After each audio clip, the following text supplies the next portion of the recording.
life can take us in strange directions. No matter how intricately our best laid plans are, life has a way of disregarding them, as if they were nothing more than a fly buzzing around its head.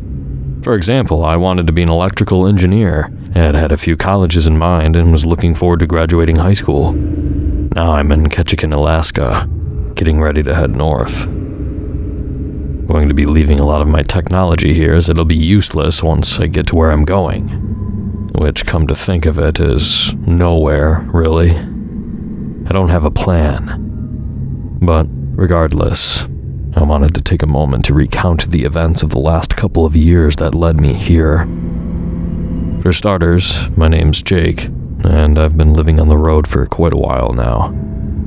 I'm from a small town in the Midwest called Riverstone, where I was born and raised. Some people from small towns tend to dislike them, or at least can't wait to leave. Not me, though. I loved Riverstone, and it breaks my heart to know I'll never be able to go back. All because of the events which took place my senior year. It was a cool Friday night at the end of homecoming week. My classmates and I sat on our school's bleachers, cheering on our football team with enough energy to power the whole town. We were seniors, so this was going to be our last homecoming game. We wanted to enjoy it while it lasted. At the end of the first quarter, there was a short timeout to let people get snacks and to use the restroom or whatever, while the teams got ready to play again. My friends and I were sitting at the back of the bleachers, so we had a pretty clear view of the field and surrounding area. Two of them had gone to get snacks while the other, a guy named Matt, was messaging his girlfriend on his phone. I, meanwhile, just stared out at the crowd and field, not really thinking about anything. As I scanned the crowd, my eyes fell upon a girl across from me in the away team's bleachers. It was hard to make out any details of her face, but from what I could see, she was gorgeous. Long brown hair, glasses, and a smile so bright it rivaled the overhead lights. I continued to steal glances at her occasionally. Her looks aside, I was really just trying to see if she was there with a boyfriend or if he was playing for their team. She wasn't wearing a jersey, which gave me hope. But that fact was immediately irrelevant just before halftime. After a particularly good play by her team, I looked upon her to gauge her reaction, only to be met by bare flesh where her face used to be, and she was looking in my direction. At least, the chill down my spine told me she was looking at me. It was hard to tell without any facial features. On top of that, she was dead still, like a scarecrow in a field of swaying corn. The people around her jostled and swayed, but she did not move an inch. Not a single person took notice of her either. People bumped into her a few times, but they didn't react, as if the way she acted was perfectly normal. Thoroughly freaked out, I nudged Matt and got his attention. Thankfully, I pointed her out to him earlier in the game, so he knew where to look. In the moments I looked away and back again, though, she had returned to normal. Matt gave me a quizzical look for pointing the girl out to him again, but I was too dumbfounded to care.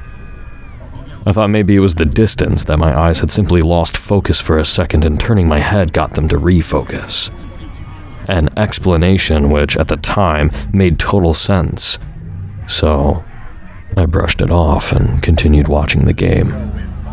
Now, I need to give a bit of context for this next part. From where my friends and I were sitting, we could see the opposing team's sideline clearly. This was perfect since their coach was an absolute hothead. I mean, like forehead vein bulging, red in the face kind of guy. Every time his team would mess up, he'd be shouting like his life depended on it, and it was hilarious. So when his players made a mistake, I would scan their sideline to see his reaction. After one such play, I did like I always had, but found the bare flesh looking up at me once again. Just like with the girl, the coach stood completely still despite all the people moving around him, and no one seemed to notice his odd behavior or lack of a goddamn face. Afraid that looking away might cause it to disappear again, I tried to get Matt's attention without breaking line of sight. Unfortunately, the universe had other plans as a man shuffled past me just as I was tapping Matt's arm. By the time the man passed, the coach was back to his shouting, red-faced self. Matt looked over at me. The look on my face must have caused him to speak up. Hey man, you alright? He asked, placing a hand on my shoulder. I continued to stare at the coach, but was pulled out of my dismay by Matt's hand. Yeah, I said, not facing him. Just thought I saw someone we knew. You sure? You look like you've seen a ghost. I turned to look at him. Yeah, man, I'm good. My words were cut off as a lump lodged itself in my throat. Behind Matt were my two other friends, but next to them were people we didn't know. The closest of those people, the one right next to my friend, was leaning forward in his seat. His arms hung straight down, limply swaying with the crowd. His head was turned at an angle just too sharp to be natural, and his face was gone. I lost it. I stood up and barreled through the audience with instinct and adrenaline guiding my every move. Before I knew it, I was out of the crowd and racing towards the parking lot. My phone began to ring, but I didn't answer it. All I could do at that moment was run, so I did. My feet hit the pavement and my lungs heaved air as I ran to my car, jumped into it, and peeled out of that parking lot faster than ever. Honestly, looking back, I'm surprised I didn't get stopped by someone or pulled over. I guess I should count myself lucky, because in that state, I would have probably been arrested. But that didn't happen and I made it home in one piece. I told my mom I wasn't feeling good and locked myself in my room for the rest of the night. I tried to rest, but my mind wouldn't stop thinking about the faceless people. No matter what I did to distract myself, the thoughts just kept coming. I did manage to fall into a restless sleep eventually, though. But when I woke up the next morning, it was into an entirely new world. Over the course of the next school year, I continually saw the faceless entity. There was no consistency to it, at least not that I could notice, but it only popped up in crowds and only affected humans. Activity slowed dramatically as the weather grew colder, but picked right back up again in the spring. That was when I got the idea to try and get proof that what I was seeing wasn't just in my head. I was out with some friends, including Matt, when I noticed it standing across the street. It had possessed a businessman and was staring right at me. Notably, it still held a cell phone to its ear with one hand and a briefcase in the other. My skin began to crawl with the chill of its gaze. Even with no eyes, you could tell, but my cell phone vibrated in my hand, causing the light to shine. Without a second thought, I held my phone in my peripheral vision, careful not to pull my focus away from the creature, and opened the camera app. I held the device as steady as I could and snapped multiple pictures. When I was done, I felt comfortable enough to look away so I could examine the photos, only to find they were useless. The pictures were so blurry, it was impossible to make out any significant details. The shape of the man was obvious, as was his surroundings, but everything else was incomprehensible. I considered at first that maybe I'd been shaking while I took the photos, but when later attempts looked the same, I knew it wasn't me. I deleted the photos like an idiot and sighed. I looked back to where the creature had been and found the businessman walking by as if nothing had broken his stride while he talked on the phone. I looked over to my friends and found Matt giving me a quizzical look. "Thought I saw a cool bird," I said. Since when do you birdwatch? He asked, grinning. "I don't. It was just a cool-looking bird." Well, let me see. The pictures didn't turn out. The camera was out of focus.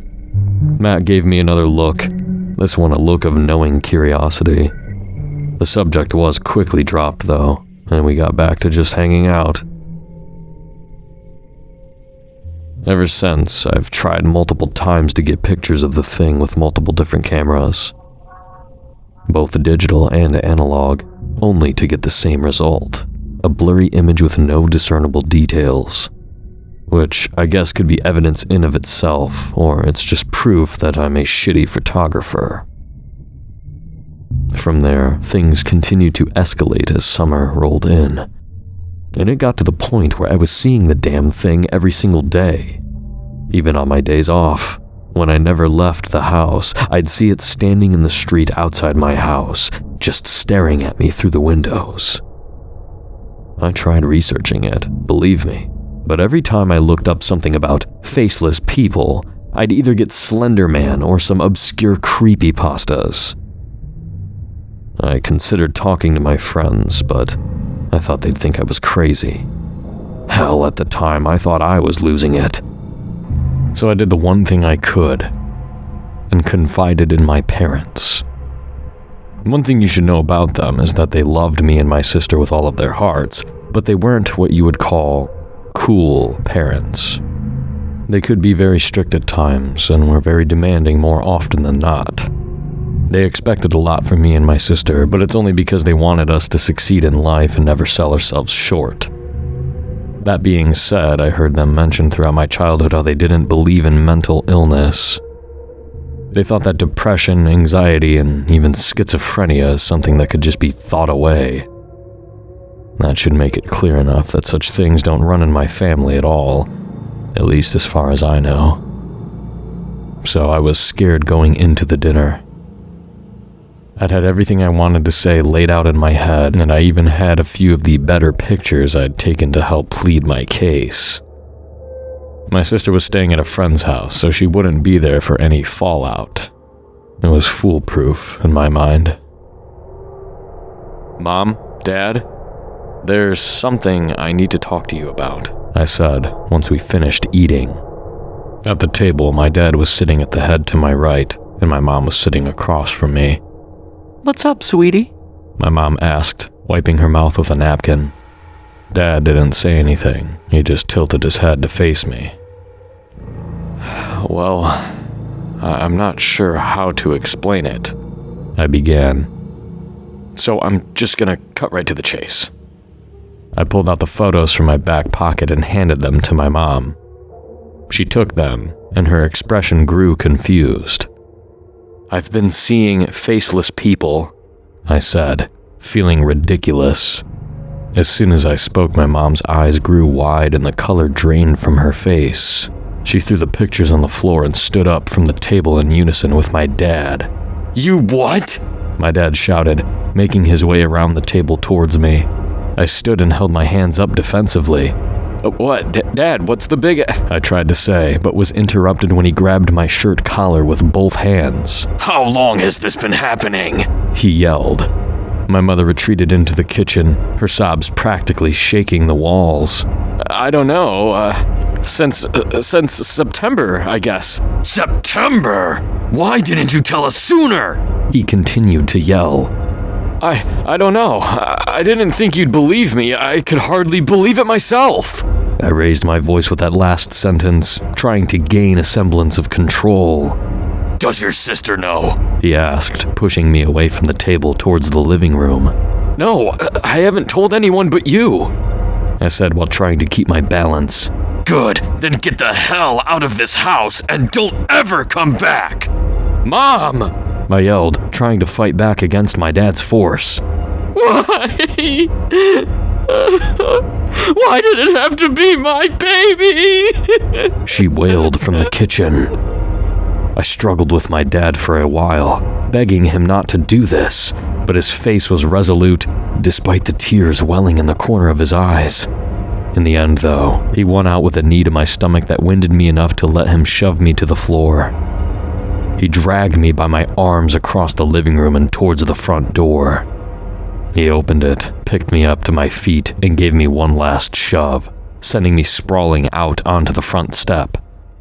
Just before he closed the door, I could see the sadness overtaking his anger, and heard my mother's continuous wails.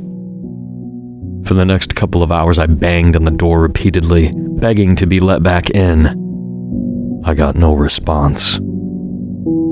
Eventually, the realization they weren't going to let me back inside took hold, so I switched to begging for my car keys so I could at least sleep in there if I had to. I heard some shuffling inside, and after a few moments my keys and wallet came flying out of my bedroom window. I picked them up from the front lawn and walked to my car.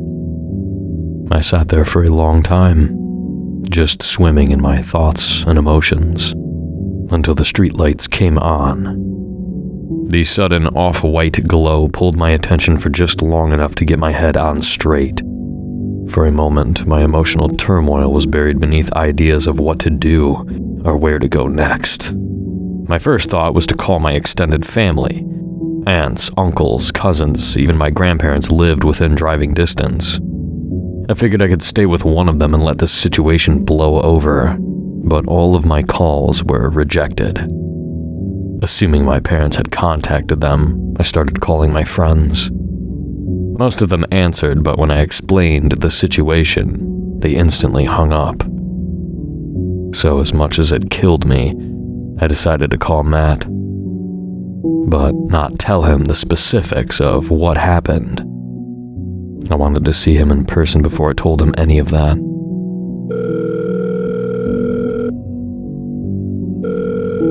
Yo. He answered after a few rings. Hey man, you busy? Nah, I'm just chilling. What's up? My parents are throwing a fit right now, and I just need to talk to somebody about it. Sure, man. You want me to come by your place? Actually, let's meet at Bury Park. Bet. Let me get into some nicer clothes and I'll be there in 10. Alright man, see you soon. With that, I drove to the park in silence. With how hectic my head was at the moment, the radio would have just been noise anyway. I got there well before Matt would, so I got out of my car and headed over to the playground. I climbed to the top of the dome-shaped jungle gym and sat in my usual spot on the cool metal. I watched the sky turn from light blue to pink and orange on the horizon as the time ticked by. My paranoia grew every minute I was out there, but from my position I could see everything around me. If anyone, or anything, appeared, I'd see them long before they got close. I checked my phone over and over again, but had no word from Matt. When he did finally arrive, I'd been there for over 20 minutes. He pulled up, parked next to my car, and jogged over shortly after. Man, it's been a minute since we were here last. He said when he was close enough. What happened to be here in 10? I asked, masking my anger poorly. Sorry, I got a bit distracted. But I'm here now. That's gotta count for something, right? I guess. So, what's up? He said as he climbed to sit beside me. I sighed and looked down at my interlocked hands in my lap. Despite an extra 10 minutes of prep time, I hadn't even thought about how to bring this up to him. Gummy worm? Matt asked. I turned to face him and saw he held a freshly opened bag of gummy worms in one hand and was offering me a few with the other. Sure, thanks, I said, taking the treats. We sat in silence for a bit, eating our candy and watching the sky continue to change. I knew time was short, though. I wanted to get out of town while there was still daylight, if possible. So, I finally spoke up. Listen, Matt, this is really hard for me to talk about, I began. It's okay, bro. You know I got your back no matter what. I turned my head to look at him, and he beamed at me. Then his eyes grew wide. Ah, man. Don't tell me you're coming out to me right now. What? I replied. Matt laughed. I'm just saying. You told me your parents were having a fit and you didn't want to be at home right now, so I just figured, you know. No, dude, that's not it at all. Oh, that's good. Not that I wouldn't accept you if you were gay, but it'd just be weird for me. I just stared at him incredulously. Okay. I'm sorry. Tell me what's up. He said, popping another gummy worm into his mouth. I took a moment to gather myself again, and then spoke. Do you remember homecoming? When I freaked out and ran from the bleachers to go home? Yeah, I remember. Matt said while chewing. You said you were real sick and had to go home. Yeah, that night, well, I wasn't really sick. I was freaked out because I kept seeing a faceless person in the crowd. Matt furrowed his brow and turned to look at me.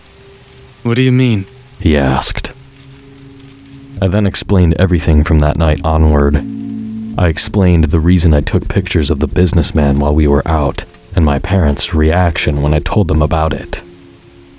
As I talked, Matt's expression turned more and more serious. By the time I was done, he wasn't facing me anymore. His head and eyes cast downward to the wood chips below us. An uncomfortable silence passed before either of us moved. I can't be around you, Matt said, jumping off the jungle gym. He hit the ground hard and straightened up, still not looking at me. I'm sorry, Jake. He continued. My parents warned me something like this might happen and told me to get as far away as possible from whoever told me about it. He began to walk away, and I leapt to the ground to follow him. Wait, Matt, please, I said, desperation creeping into my voice. I don't know who else to turn to or where to go. I'm scared, man. Please. He continued walking without saying a thing. So you're just gonna forget me? Just like that? I spat, venom replacing the desperation. Everything we did as kids, all the shit we got into in high school, all the times I was there for you, you're just gonna forget that? This is different, he said as he unlocked his car. How? I shouted. How is this different? Dude, I don't know what's going on or why everyone is ignoring me. Can you at least tell me that? I feel like the only person on Earth who doesn't know what's happening. Matt got into his car and started the engine. My heart sank at the thought of him just driving away. But instead, he rolled down his window just enough to talk to me. It doesn't have a name, he said, still not looking at me. But my grandma called it Geiste. What the hell is that? It's German. I don't know what it means. Look it up when you get a chance. Before I could say another word, Matt put his car in reverse. I slammed my hand down on the roof of it to stop him. Matt, wait! I yelled. He didn't move, but also didn't put his car back in park. Let me stay at your place tonight, please. One night. That's all I'm asking. I just don't want to be alone if this thing is gonna come after me. Indecision played across Matt's face. I felt bad for doing this to my friend, but I just needed the one night. One night to get my feet under me and come up with a real plan. Okay, He said after a long pause. one night. Follow me home. You know where it is. With that, he backed up quickly and sped out of the parking lot. I hopped in my own car and sped all the way to Matt's place. We got there in record time, and Matt walked with me inside, though he still gave me the cold shoulder. His parents greeted me as warmly as ever, and it almost brought me to tears thinking that I'd more than likely never get this response from my own parents ever again. When they asked why I was coming over so late, Matt chimed in with his coming out of the closet story, and I didn't argue. The rest of the night was spent in Matt's room, going through bouts of silence broken up by the occasional game of Halo or Mario Kart. Most of the time we just sat on our phones or watched Netflix. We both agreed to go to sleep around midnight, but before we really got settled in, Matt started digging through his closet. After a few seconds, he pulled out a backpack and his old Nintendo Switch. He put the handheld into a bag and began filling it with snacks from the hidden stash he kept under his bed. When he was satisfied, he moved over to his stack of games and looked at them for a moment before turning to me. Which ones do you want? He asked. What? You can't have Smash Bros. Though. That one's mine. I knew right away what he was doing. Matt, I can't take... Look, if you're gonna be out on the road, then you'll need something to entertain yourself, he said, looking back at the games. So which ones do you want? If you don't pick, I'm gonna pick for you. In spite of my misgivings, I took Mario Kart 8 and Breath of the Wild. I'll throw in Puyo Puyo Tetris for free, Matt said, dropping the game case into the bag. He zipped it up and handed it over to me. I hesitated for a moment, but took the bag from him still. "Thanks," I said, placing the bag next to my spot on the floor. Don't mention it. He turned off the lights and got into his bed, while I got comfortable on the floor. I knew sleep wasn't going to come easy for me, but I managed to drift off after a little while.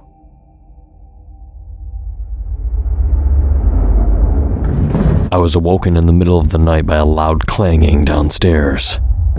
It sounded like someone was sifting through pots and pans in the kitchen. I sat up and checked my phone. The time read 4:36 a.m. Rubbing the sleep from my eyes, I looked over to Matt's bed and found it vacant. His blankets were strewn aside and the door to his room was open. My heart began racing in my chest as I got up and crept over to the open door. I peeked around the corner and saw Matt crouched at the top of the stairs. Light came from downstairs on the left side, which led into the kitchen. "Psst," I hissed as quietly as I could. Matt's head whipped around so fast I thought I'd twist off his neck. Relief washed over him as he realized it was me, and he gestured for me to come to him. I inched my way out of the hall and crouched over to him. I think someone broke in, Matt whispered when I was close enough. It was then that I noticed he held his pocket knife in one hand. "What should we do?" I asked. Before Matt could reply, the clanging downstairs ceased. We both tensed and stared at the bright doorway just below us. We didn't hear any footsteps, but the lights in the kitchen suddenly went off. Something that shouldn't have been possible, since the light switch was a good 8 feet away from the stove and cabinets. Now bathed in darkness, we crouched there in silence. My eyes had adjusted to the bright light, meaning I was basically blind until they readjusted to the darkness again. They never got that chance, though. Even in the shadows, I could see it poke its faceless head around the corner from the kitchen. It moved with mechanical smoothness, stopping just where the nose would be and only exposing the top half of its head. Its hand reached out and gripped the corner of the wall, as if to steady itself. No, not to steady itself. It was getting ready to pounce. "Matt, we need to move," I whispered, tugging on his shirt. That's my mom, he said. In the heat of the moment, I'd forgotten that the creature didn't have a form of its own. It always had to borrow one. "Matt, she's gonna be fine," I pleaded. "Right now, we need to get away from it." Normally, it would vanish as soon as I looked away, but something was different now. I'd seen it move. It was in a position to attack. I didn't know what would happen now, but that same instinct to run screamed inside of me like it had during homecoming. Okay, let's go. We both began to move backward, but the creature mirrored it by moving closer to us. We stopped, and it stopped. My heart pounded impossibly in my chest as I realized we were at a stalemate. As soon as we made a break for it, so would the creature, and I'd put money on it being faster than the two of us. Run! Matt hissed through gritted teeth. "What?" Go get the bag and climb out my bedroom window. I then remembered that Matt's house had an old metal trellis just outside his bedroom window. We used it tons of times to sneak in and out of his house when we were younger, but that was years ago. "It's not gonna hold me," I said. It will. I used it just last week to go see Kylie. I knew there was no arguing with him, and a small part of me hoped that if I ran, perhaps the creature would chase me and forget about Matt entirely. "Thanks," was all I could say to him before I slowly crept backward. As expected, the creature mirrored my movement. I stopped, took a breath, and went for it. I turned as quickly as I could and bolted for Matt's bedroom. I heard the thing rush up the steps behind me, followed by Matt's scream, in one fluid motion. I grabbed the bag he'd prepared for me and ran for the window. Thankfully, we kept it open last night, so I was able to burst through the screen and hang on the windowsill. I got my feet planted on the trellis just as the sound of footsteps raced toward me from inside. I reached down with one hand and grabbed the metal just as a steel grip took my other one. An ungodly crunch sounded through the air as the creature gripped my fingers so tightly it felt like they were broken. As if I weighed nothing, it began to pull me back into the window, but I screamed and pulled back.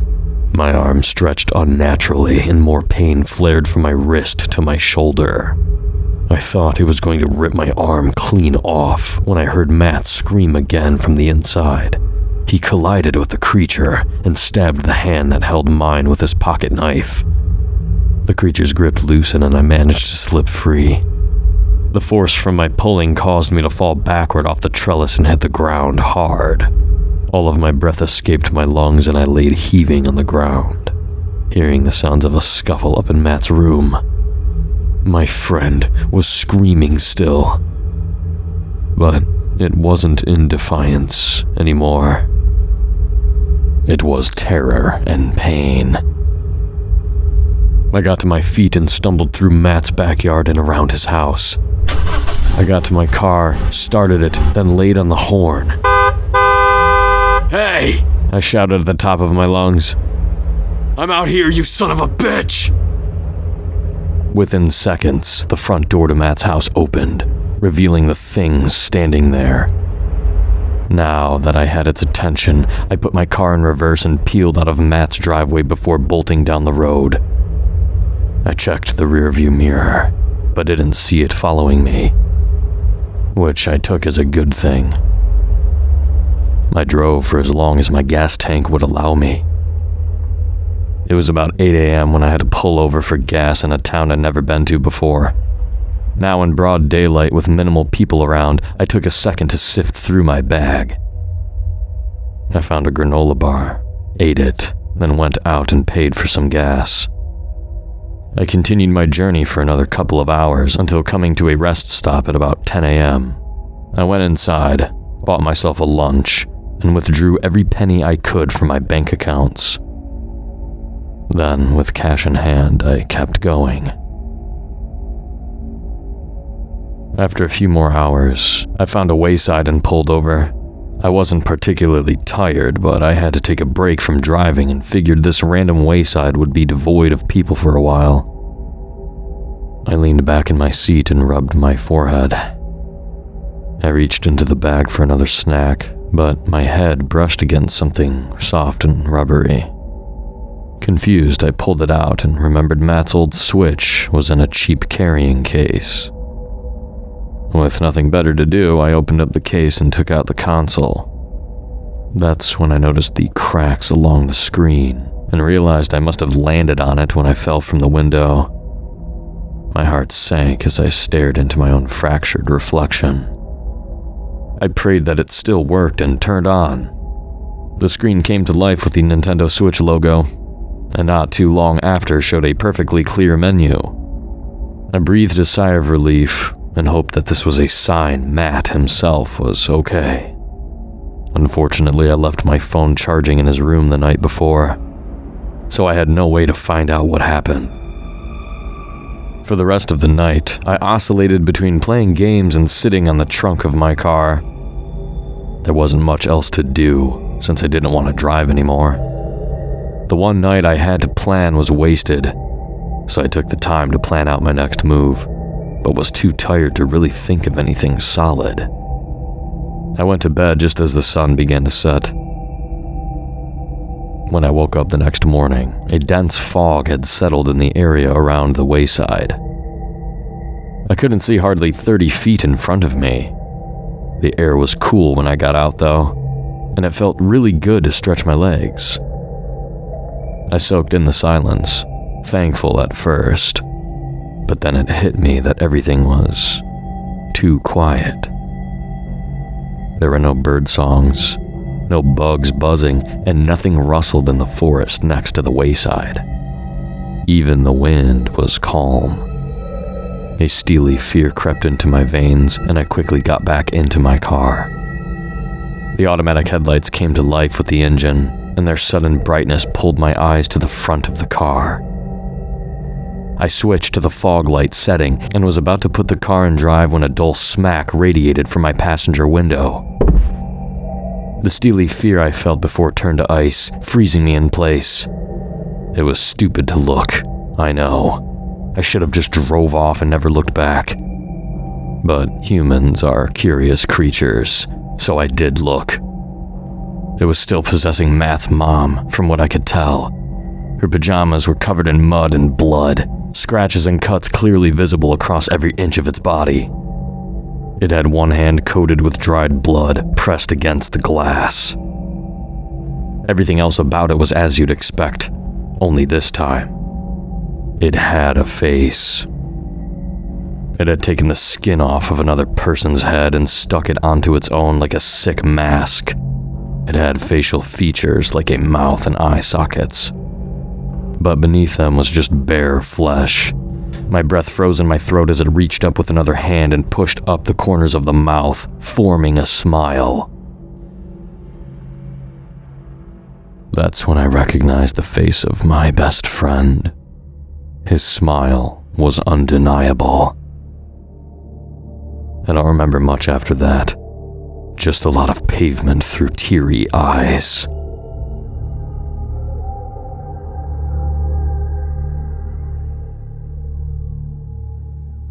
Over the next few years, I traveled the country, working odd jobs that paid cash while sleeping in my car. It was during one of these jobs that a coworker of mine mentioned a job opportunity in Alaska.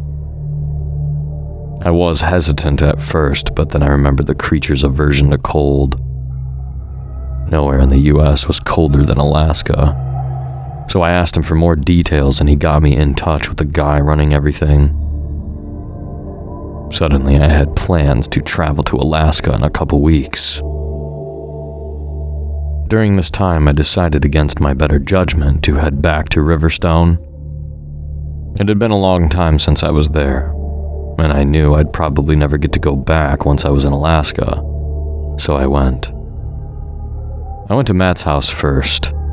The cars out front looked like his parents', but they were both caked in dirt. The grass had also grown very unkempt, as if it hadn't been cut in months. All of the shades were pulled down, blocking me from seeing inside.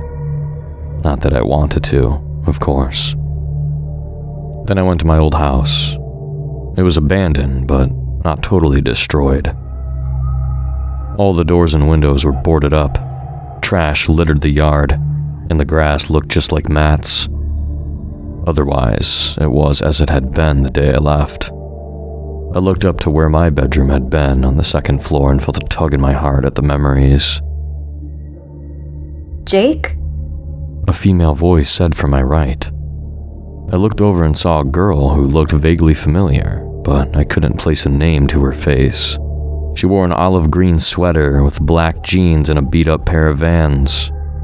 Her hair was blonde, and she wore glasses in front of her sea green eyes. Don't recognize me? She asked, taking a step forward. No, I'm sorry, I said, leaning back against my car. Jake, it's me, Kylie. I immediately recognized her, though when I last saw her she wore band tees and had jet black hair. I guess the blonde was her natural color.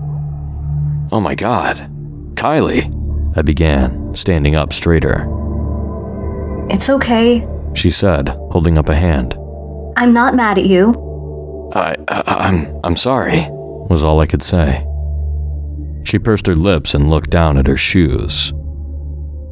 You know, he called me that night. She said, looking back up to me. When you were driving to his house, he called me. He told me what was going on and was unsure about letting you stay. I told him he was being ridiculous and that it was just one night. She sniffled, and tears welled up in her eyes. He said he wanted to go with you. Said he didn't want you to face this alone, but he was afraid of leaving me behind. Her sobbing grew stronger, and she placed her head in her hands, muffling the tears. I just stood there in silence. As afraid of that thing as he was, he knew he'd never live with himself if he didn't help you. So I told him to go. I told him to help you. She continued after a few moments. That was the last time I spoke to him. She wiped a few tears from her face, and I offered some tissues that I kept in my glove box. Once she was composed, I spoke. "What are you doing here?" I asked as kindly as I could. "I figured you'd be over at Matt's." His parents don't want to see me anymore, she said. I told them what I just told you, and they didn't take it too well. And their house isn't abandoned. Yours is. I come here to make sure no one vandalized it. I appreciate that. Another silence passed between us while Kylie composed herself a bit. I'm sorry. I know it was a while ago, but it still hurts. Believe me, I get it, I replied, glancing back up at my old house. So, why are you here? She asked. I explained how I'd been living the past few years, the job in Alaska, and my desire to see the town one last time. I left out the part about Matt's face. Wow, Was all she could say, turning to look at the house with me. Kylie and I had never been super close. We only knew each other through Matt since they were dating. In that moment, though, we were both walking down our memory lanes, each slightly different, but both rooted in my old house and Matt's life. I remembered coming home from school with Matt by my side as we ran up to my room to play Xbox. I remembered riding our bikes through town, stopping at various parks just to hang out and talk with our friends. I remembered sitting with Matt at Bury Park, talking about anything and everything that came to our minds until the sun was setting and we had to leave before it got dark. Everything was much simpler then. In the blink of an eye, it was all over, and years stood between now and then. An impossibly long distance. A familiar chill ran down my back, pulling me out of the memories. I looked to my right, at the nearest street corner, and saw the creature there. It's taken over some poor woman who'd been walking her dog.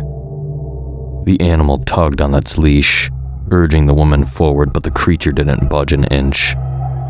Despite its ghastly appearance, which I'd grown accustomed to, the thing didn't have any malice in its glare. Like it was just letting me have this moment, but wanted me to know it was still there. Hey, you okay? Kylie asked. "It's there," I said, not breaking my stare. In my peripheral vision, I saw Kylie glance over at the woman. She looked for a moment, then turned back. Where? She asked. "Right there. That woman walking her dog." Jake, there's no one there. I continued to stare at the creature without saying another word. I could feel Kylie getting tense next to me, but I didn't care. I wasn't going to let this thing scare me off. That's when it did something I would have never seen coming. It reached up with the woman's free hand and placed her index finger and thumb about where the corners of her mouth would be and pushed them up. Panic welled up in my gut and I tore my gaze away from the monster. I began shivering like it was 20 below outside and hunched forward as nausea rolled over me. Holy shit. Jake, are you okay? Kylie asked, placing a hand on my back. I swallowed the impending vomit and took control of my breathing. After a minute or so, I felt good enough to stand back up. I looked over to where the creature had been, and thankfully it was gone. "I need to leave," I said. "Thank you for watching the house, but it's okay if it rots. I don't care anymore." Kylie stood back and was about to argue, but stopped herself. The look on my face told her I wasn't gonna budge. Well, reach out when you get to Alaska, okay? She said. "Will do." Looking back, I feel sort of bad for not following up. but I just can't bring myself to message her. So Kylie, if you're somehow hearing this, I'm sorry. But that brings me back to where this post started. I've been in Alaska for a bit now, and we'll be heading north soon. The creature has been around, but it seems hesitant now. It's appeared to me from farther away than usual and hasn't made any moves to get closer. Maybe it knows what I'm planning. Regardless, I'm going through with my plan. I can only assume the change in behavior is due to my actions. So pushing onward is the best thing I can do. I won't have an internet connection where I'm going, so don't expect any updates. I wouldn't post even if I could, to be honest. I'd rather leave all of this behind me and try to live my life as best as I can, for as long as I can. Matt, I'm sorry for everything. I hope you're at peace, wherever you are.